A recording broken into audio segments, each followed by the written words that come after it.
never truly understand death until you've touched it with your own hands. That's what my father told me on my first day working at the funeral home, and I thought I understood what he meant. I was wrong. What I'm about to tell you happened 3 months ago, and I still can't sleep without the lights on. Some nights, I wake up convinced I can smell that awful scent again. That mixture of formaldehyde and roses and something else. Something that shouldn't exist but does. My name is David Mitchell. I'm 34 years old, born and raised in Detroit, Michigan. I work at Henderson Sons Funeral Home on Woodward Avenue as a mortician and embalmer. It's not a job people talk about at dinner parties. Most people don't even know what we actually do until they need us. And when they need us desperately. The pay is decent, around $70,000 a year, which is more than enough for me and my wife Sarah, and our 2 daughters Emma and Lily. They're 6 and 8, both with their mother's blonde curls and my stubborn chin. They think I work at a regular funeral home, arranging flowers and greeting mourners. Sarah knows the truth, but we don't discuss it much. There are some things that shouldn't follow you home. I've been doing this work for 8 years now. In that time, I've prepared over 400 bodies for burial. The human body holds no mysteries for me anymore, or at least that's what I thought. The night everything changed was a Thursday in late August. The air conditioning in our facility had broken down, and the oppressive heat made everything worse. I had just finished my evening routine around 9:30 p.m. when my phone rang. It was Robert Henderson, the funeral home director. His voice sounded strained. "David, I need you to come in tonight. We have a body that needs immediate preparation. Tonight, the family wants burial tomorrow morning. The deceased is a young woman. You'll need to call Jennifer to assist with the cosmetics." Something in his tone made my stomach tighten. "What's the situation? Just be careful. Don't work alone. Keep Jennifer with you the entire time." He hung up before I could ask more. I kissed Sarah goodbye and drove through the empty streets of Detroit, unable to shake the feeling that something terrible was waiting for me. The funeral home sits in a quiet corner, a modest brick building. Only the eternal flame symbol above the door reveals its purpose. The parking lot was empty except for Henderson's Camry and a black SUV I didn't recognize. Inside, I found Henderson in his office with a middle-aged man I'd never seen before. The stranger wore an expensive suit, but his bloodshot eyes darted around nervously. "David, this is Mr. Thomas Foster. He's the deceased's uncle." Mr. Foster stood and shook my hand. His palm was sweating despite the heat. "Thank you for coming on such short notice. My niece, she needs to be buried as quickly as possible." "I understand the urgency," I said. "Can you tell me about how she passed?" Mr. Foster exchanged a glance with Henderson. "It was sudden, very sudden. She was found in her apartment this morning. The coroner ruled it a heart attack." "How old was she?" 27. 27. My chest tightened. 27-year-olds don't usually drop dead from heart attacks, not without warning signs. But I've learned not to ask too many questions. Families have their reasons for privacy, and our job is to respect that. "Has Jennifer arrived yet?" I asked Henderson. "She's waiting in the preparation room." Mr. Foster pulled out an envelope from his jacket pocket and handed it to Henderson. "This is double your usual fee. I need this done tonight, and I need it done properly. She was a good girl. She deserves the best preparation." After Mr. Foster left, I turned to Henderson. "What's going on?" He was pale. "The body came 3 hours ago. David, her eyes were open. They followed me when I moved her. When I closed them, they opened again. I had to tape them shut. My mouth went dry. Maybe you were tired. I know what I saw." His voice was sharp. "The coroner says heart attack, but I've seen hundreds. They don't look like this. Her face. She died in absolute terror." I could see in his eyes he believed it. "Just be careful," he said again. "And don't let Jennifer leave you alone in there. The preparation room is in the basement." As I descended, the temperature dropped dramatically. Wrong, like a meat locker. Jennifer waited by the table, already gloved and aproned. She's in her 50s, a grandmother of 6. I've never seen her rattled. Tonight, her face was pale, clutching her work tools nervously. "Have you seen her?" asked. She shook her head. "Henderson told me to wait. David, I've been here 20 minutes. I swear I hear breathing under that sheet." "That's impossible." "I know what I heard." The body lay covered on the table. White sheet. Even from across the room, something felt wrong about the proportions. "Let's begin," I said, trying to sound confident. I approached slowly, heart hammering. I'd done this hundreds of times. The dead can't hurt you. That's what I told myself. I reached for the sheet. The fabric was ice cold. I pulled it back slowly. Mr. Foster had been right about one thing. She had been beautiful. Her name was Jessica, I would later learn. Jessica Foster. Long dark hair, delicate features, olive skin. She wore a simple white dress, probably the one she died in. Her hands were folded across her chest. But Henderson had been right too. The expression on her face was one of pure terror. Her mouth was open in a silent scream, her features frozen in that moment of absolute horror. And her eyes, despite the tape Henderson had placed over them, were open again.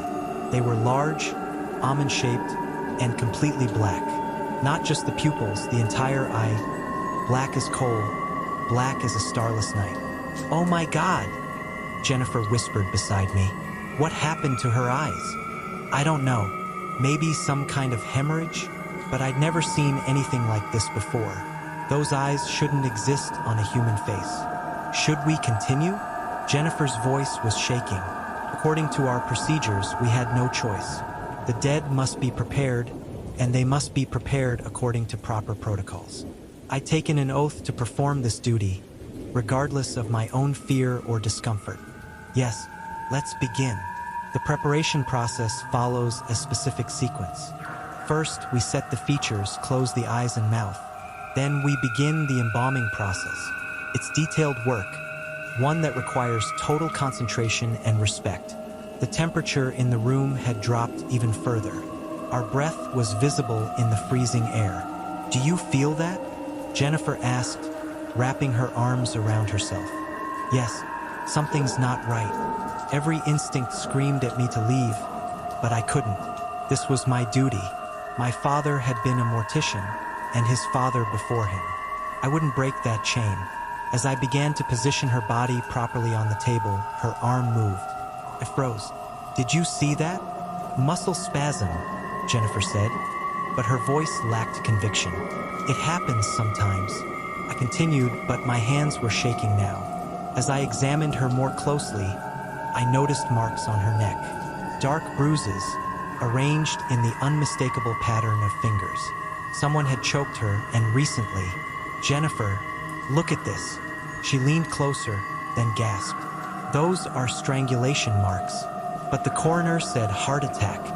The coroner lied, or someone paid him to lie. We stood there in silence, both of us realizing we were involved in something far more sinister than a simple, unexpected death.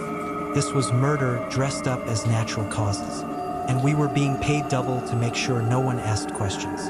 "We should call the police," Jennifer whispered. "And tell them what? That we're suspicious of a body that's already been released by the medical examiner? They'll think we're crazy. Besides, Mr. Foster paid double. Henderson accepted it. We're involved now whether we like it or not. Then what do? We do our job. We prepare her, and we give her the dignity she deserves in death, even if she was denied justice in life." I reached for the embalming solution, hands still trembling. As I began to prepare the injection site on her right carotid artery, I noticed something odd. Her skin was warming up. Instead of the cold, waxy texture of death, her flesh felt almost alive, pliable, as if blood was still circulating beneath the surface. "That's not normal," Jennifer said. "Nothing about this is normal." As I continued the preparation, I could swear Jessica's skin was changing. The coldness was fading. Color was returning to her cheeks. It was as if our work was bringing her back to life, which was impossible, completely impossible, but I couldn't deny what I was seeing. "David," her chest just moved. "It's just air escaping from the body cavity, creating an illusion of." Her chest moved. I saw it rise and fall. She's breathing. I put my hand above her mouth and nose, half expecting to feel nothing. But there it was, faint but unmistakable, the whisper of breath against my palm. Oh my God, she's alive. Jennifer, she's alive. We both stepped back from the table, our minds struggling to process what this meant. A woman who had been dead for hours, cold in the medical examiner's refrigerator, certified dead by a licensed physician, was somehow breathing. We need to call an ambulance, Jennifer said. Wait, I grabbed her arm. Think about this. She was murdered. Someone strangled her and paid off the coroner to call it a heart attack. If we call an ambulance, if she lives, what do you think will happen to her? Whoever killed her will try again, and this time they'll succeed. So what are you suggesting? I don't know. I need a minute to think. But we didn't have a minute, because that's when we heard it. A wet, rasping sound, like someone trying to breathe through a throat full of water. It was coming from Jessica. I looked down at her face and watched in horror as her jaw began to work, opening and closing slowly, mechanically. Her tongue, which had been gray and lifeless, was now moving, probing at her teeth as if testing to see if the mouth still worked. David, Jennifer's voice was barely a whisper. We need to leave, right now. Wait, just wait a second. I don't know why I said that. Every rational part of my brain was agreeing with Jennifer. We needed to get out, call someone, do anything except stand there and watch this impossible thing unfold. But there was another part of me, a deeper part, that understood we were witnessing something sacred and terrible, something that demanded our presence no matter how much we feared it. Jessica's chest rose and fell more rapidly now. Real breaths, deep and desperate, as if she'd been drowning and had just broken the surface. Her fingers curled and uncurled, testing their grip on reality. And then her eyes flew open. Those horrible black eyes stared directly at me. And then her mouth opened wider, impossibly wide, and she began to scream. It wasn't a human sound. It was the sound of pure agony, of a soul that had been torn from one world and dragged back to another against its will. The scream echoed off the tile walls, growing louder and louder until I thought my eardrums would burst. Jennifer collapsed, her hands over her ears. I wanted to run. Every instinct in my body was screaming at me to get out of that room, but I couldn't move. I was frozen, staring into those black eyes, watching as Jessica sat up on the preparation table.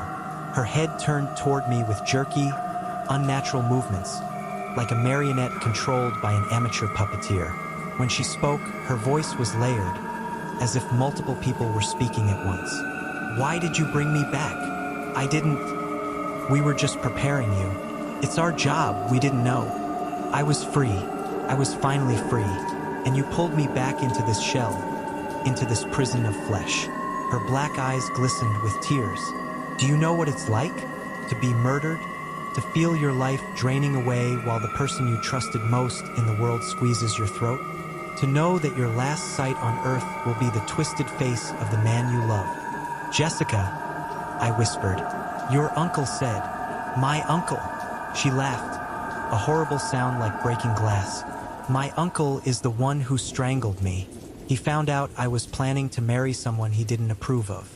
A man from a different background, a different faith. So he killed me. He killed me to preserve the family reputation. The words hit me like physical blows. Mr. Foster, with his expensive suit and his envelope full of money, had murdered his own niece. And he'd paid us to cover it up, to erase the evidence, to send her into the ground where her murder would be buried with her. We can help you, I said desperately. We'll call the police. We'll tell them everything. The police, she smiled, revealing teeth that seemed too sharp, too numerous. The police can't help me. I'm dead, David Mitchell. I've been dead since this morning. My soul was freed from this body.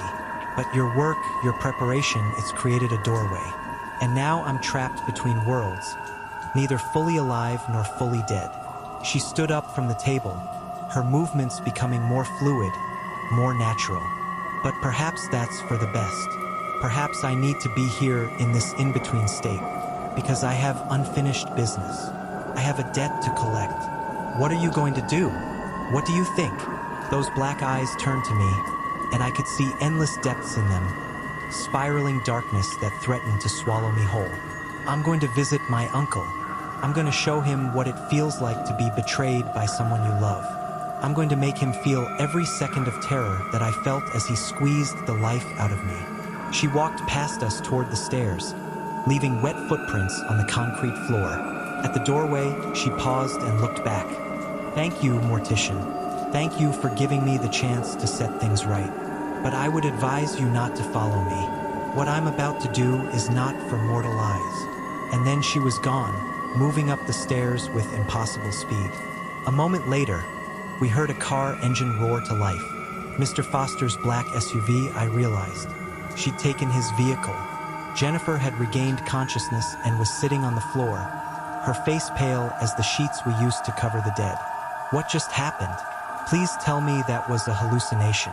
Please tell me we didn't just watch a corpse walk out of here. I don't know what that was, but we need to call Henderson. We need to. My phone rang. It was Henderson. His voice was barely a whisper. David, did you let her go? How did you know?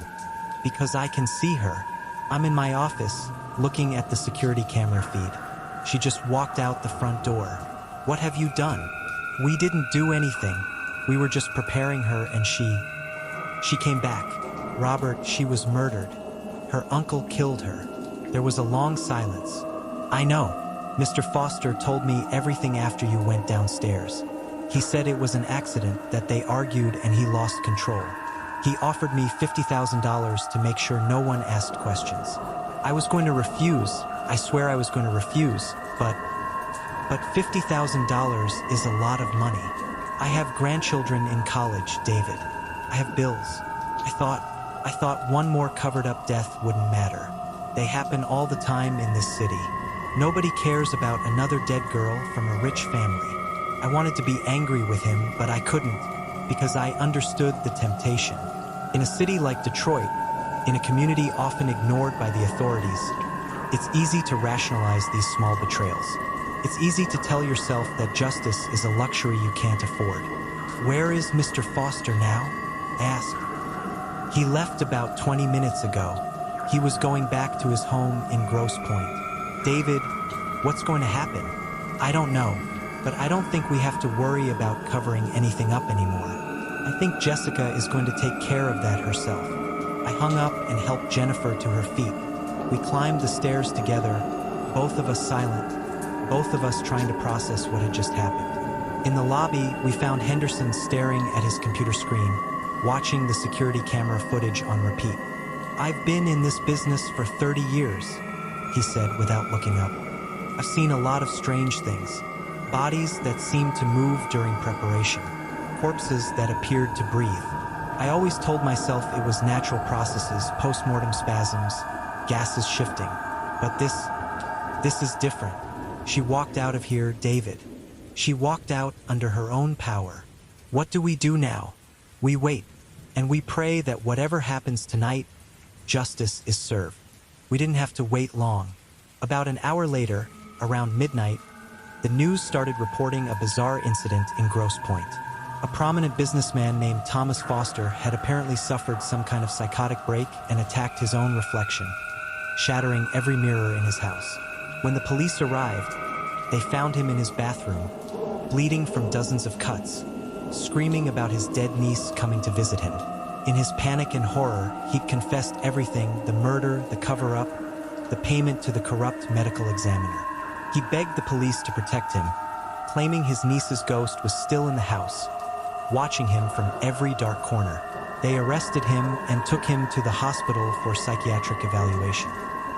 He's still there, as far as I know, in a padded room, sedated but still occasionally screaming about black eyes watching him in the darkness. They found Jessica's body the next morning. It was back on our preparation table, laying exactly as we'd left it, covered with the white sheet. But now her eyes were closed, and her face was peaceful. The expression of terror was gone, replaced by something that looked almost like satisfaction. The police came to question us, of course. We told them the truth, or as much of the truth as they would believe. We said that Mr. Foster had acted strangely when he dropped off the body, that we'd noticed the strangulation marks and called it in. They seemed satisfied with that. The medical examiner who'd falsified the report was arrested.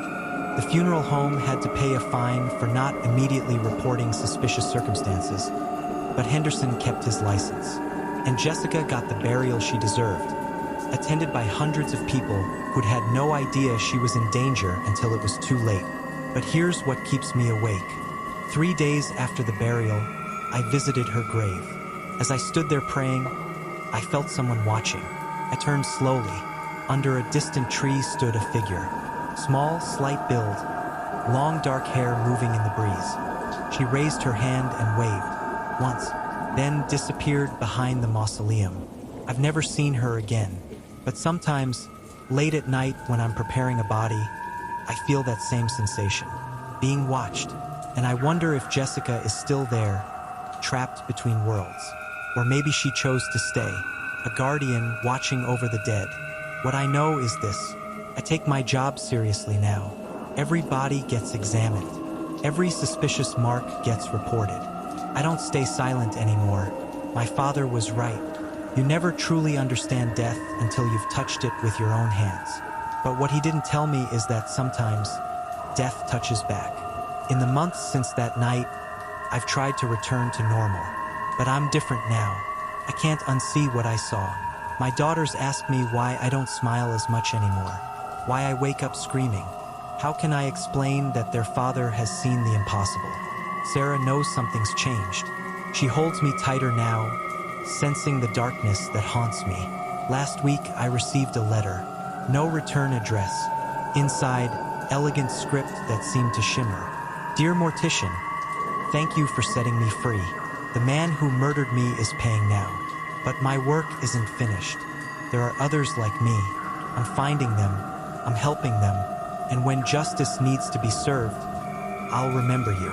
The mortician who didn't look away. Keep being a good man, David Mitchell. The dead are watching. We're always watching. No signature. I burned it immediately, but the words are branded into my memory. About a month after Jessica's burial, I was called to prepare another body. A young man, found dead from an apparent overdose. As I washed him, I noticed defensive wounds on his arm. I could have ignored it. Instead, I called the police. Turns out he'd been murdered by his roommate. They tried to make it look accidental. If I hadn't spoken up, another killer would have walked free. The killer was arrested. The victim's mother came to thank me, sobbing. She said I'd given her son dignity. That's when I understood. This is my calling now. Not just to prepare the dead, but to be their advocate. To make sure their stories are told. I think that's what Jessica wanted. A guardian for others. Someone who would see and speak. So I'll keep doing this work. I'll keep watching for signs of violence. And if I find them, I won't stay silent. Because I've seen what happens when justice is denied. I've seen the thin places in the world where the dead can reach back through. And I know now that death isn't an ending. It's just a transition. And for those who die unjustly, it's a pause before the reckoning. Thank you for listening. Thank you for believing. And please, if you have any similar experiences, share them in the comments below. Because I don't want to be alone with this knowledge. I don't want to be the only one who knows that the veil between life and death is thinner than we think. Until next time, may you find peace in this life and the next. And may the dead rest in peace, as long as justice has been served. But remember this, if you die unjustly, if you're murdered and covered up, if you're buried with secrets, don't worry. There are morticians like me out there. We're watching, we're listening, we're advocating for you. And if we fail, if we miss the signs, if we're paid off or intimidated or simply too tired to care, well then there's Jessica. And trust me, you don't want to meet Jessica. May God protect you from the darkness. And to the dead still seeking justice, I say this. I see you, I hear you, and I will not look away.